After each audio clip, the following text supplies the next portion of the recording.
Бараме покачување на плата за 78% и додатоци од 35%.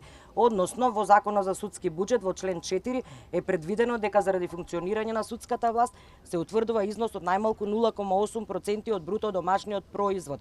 Во случај на ребаланс на буџетот на Република Македонија не може да се намалуваат средствата наменети за финансирање на судската власт.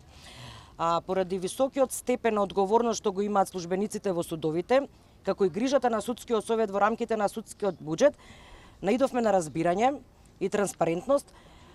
Ги соочивме аргументите денеска и во интерес на сите вработени во судската служба, како во интерес на непречено работење на судовите, продолжуваме со протестите додека траат преговорите.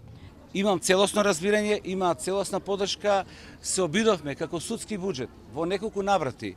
Тоа беше 6 и 7 месец, мислам, дека 23 година, каде што дури направивме и отстапки во делот на капиталните инвестиции да ги пренамениме за некој процент на додатоци, но и тоа не помина од Министерството за финансии, тоа го знаат колегите, така да очекувам дека крајно време е да имаат разбирање и да го решат овој проблем, за да може да се работи и функционира како што бараат одговорности од судството, така и да имаат разбирање за сите овие барања.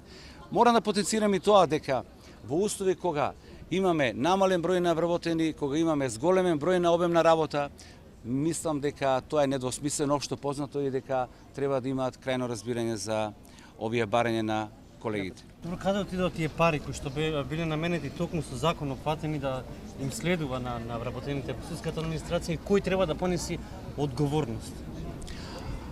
Видете, парите каде отидат треба да ги дадат одговор тие што ги исплаќаат парите, во случајот министерот за финансии.